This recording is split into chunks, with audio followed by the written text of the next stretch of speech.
आज प्रतिबिंब के मंच पर साक्षात्कार के लिए हमारे मेहमान हैं योगेश दहिया जी, सदस्य राष्ट्रीय परिषद आम आदमी पार्टी, और सवालों को घेरा बना रहे हैं विजय रोहित जी।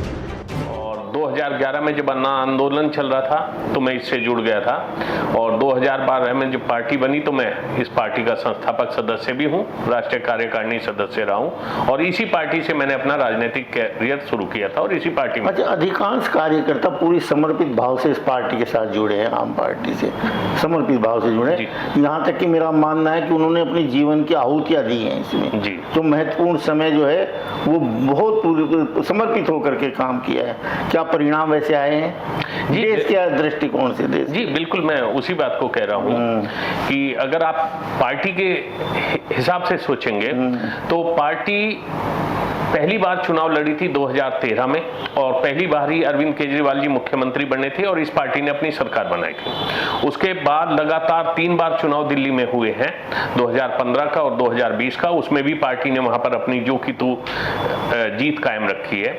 इसके अलावा पंजाब में हमारी सरकार है, और अगर आप देखेंगे तो गुजरात और गोवा में हमारे विधायक हैं, जिसके कारण गुजरात से जो है हम राष्ट्रीय पार्टी का दर्जा प्राप्त किए थे। और अभी जो चुनाव अभी ये विधानसभा के हुए हैं तो जम्मू कश्मीर की डोडा सीट पर भी हमारे मेहराज मलिक जी ने जीत हासिल करके जो है 5वें राज्य में हम लोगों का प्रतिनिधित्व है। तो पार्टी तो अपने तरीके से बहुत पीसफुली जो है चल रही है कि 5 राज्यों में हमारे प्रतिनिधि हैं। और यदि आप देश के प्रति आप पूछना चाह रहे थे तो जो हम लोगों का मॉडल है, चाहे वो शिक्षा का मॉडल है, चाहे स्वास्थ्य का मॉडल है, चाहे इंफ्रास्ट्रक्चर में या आम जन के हिसाब से आप बिजली पानी का मॉडल देखें, तो ये सभी मॉडल जो हैं अंतर्राष्ट्रीय स्तर के हैं। यहाँ तक कि शिक्षा के मॉडल की तो मैं यहाँ तक बात कह सकता हूँ कि अमेरिका की जो फर्स्ट लेडी आई थी, वहाँ के राष्ट्रपति की पत्नी जो आई थी, तो वो भी दिल्ली के सरकारी स्कूलों को देखने की इच्छा जाहिर की थी। केवल दिल्ली ही टारगेट पर क्यों पूरा भारतवर्ष आपका, अगर आप शिक्षा का परिवर्तन, बहुत बड़ा परिवर्तन होता है, अगर शिक्षा में परिवर्तन होता है संभवतः पूरा देश बदलता है, तो ये दृष्टिकोण, ये चीजें हम बाहर क्यों नहीं भेज सके, अन्य प्रदेशों में क्यों नहीं भेज सके? देखिए, हमारी सरकार 2 प्रदेशों में है, दिल्ली के अलावा पंजाब में है। पंजाब में भी आप ये देखेंगे कि 2022 के चुनाव के बाद जो है वहां पर भी शिक्षा में बहुत मूल चूल परिवर्तन किया गया है। वहां पर भी स्कूल ऑफ एक्सेलेंस और वो सारी चीजें जो है, मेंटर्स और वो सारी जो शिक्षा का स्तर जो है बहुत तेजी से बदल रहा है। नहीं, देखिए, अभी तक कोई आरोप सिद्ध नहीं हुआ। सच कहें तो अभी तक आरोप तय भी नहीं हुए, यहाँ तक कि ट्रायल तो शुरू ही नहीं हुआ।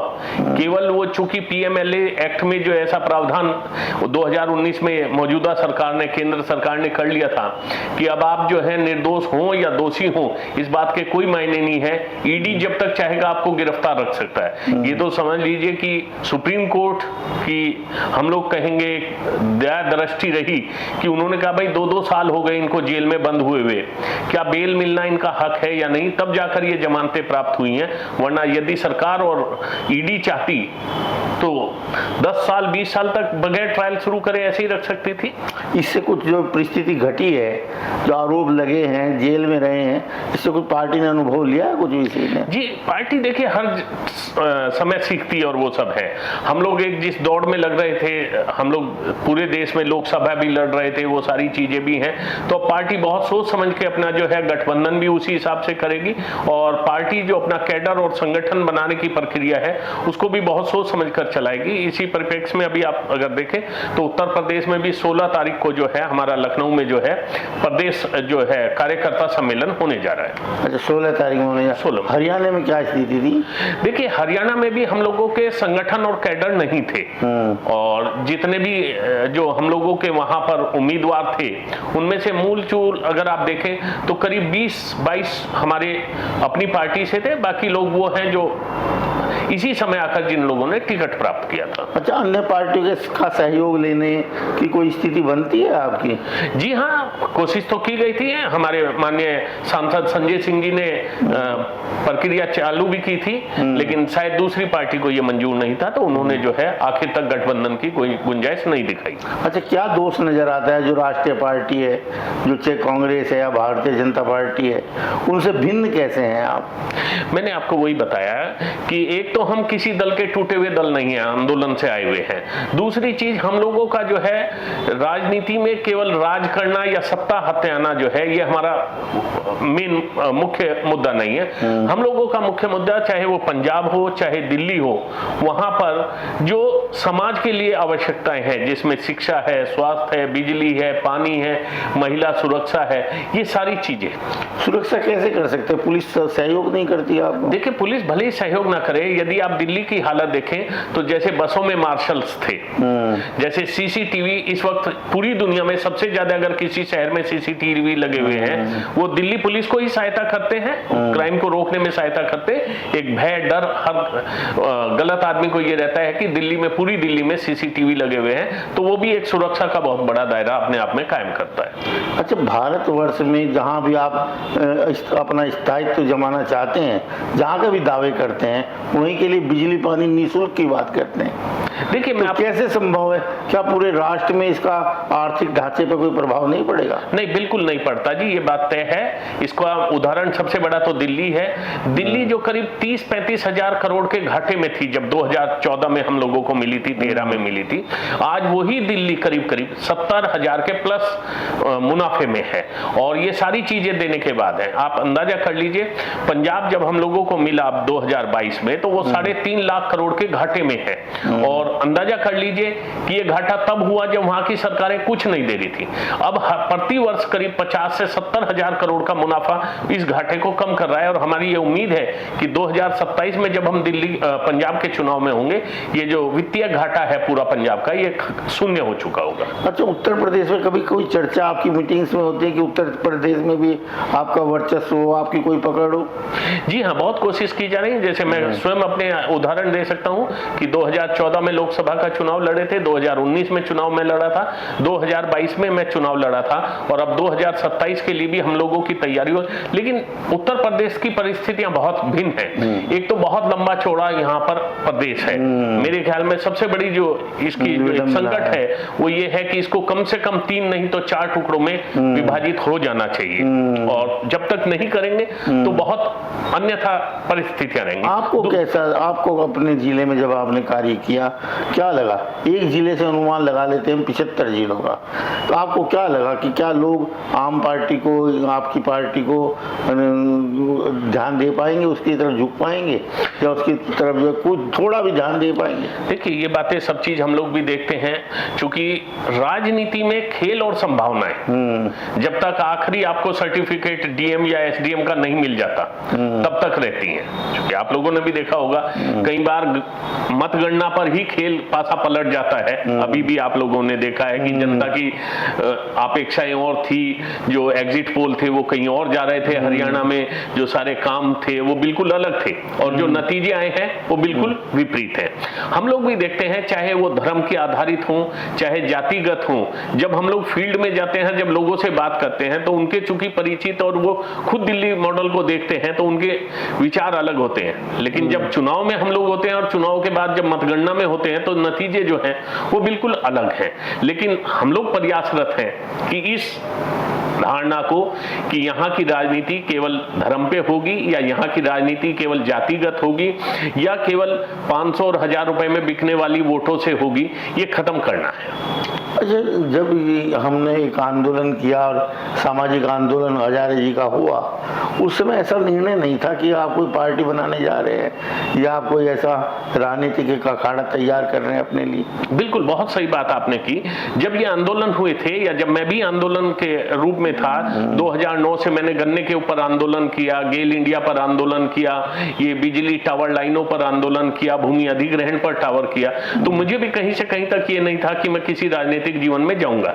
इसी तरह से पार्टी को भी ये था कि पार्टी की एक डिमांड थी लोकपाल बिल की। लेकिन आपने भी सुना होगा कि राजनीतिक दलों से और उस वक्त की मौजूदा सरकार ने यही कहा था कि अगर आपको कोई नया कानून चाहिए या कानून में परिवर्तन करना है तो आप लोग संसद में आके कर सकते हैं। और उसके बाद जो है हम लोगों ने 2 अक्टूबर 2012 में ये तय किया था कि नहीं, अब हम लोग भी एक नया दल बनाएंगे, और उसी परिप्रेक्ष्य में जो है 26 नवंबर 2012 को ये पार्टी की स्थापना हुई थी।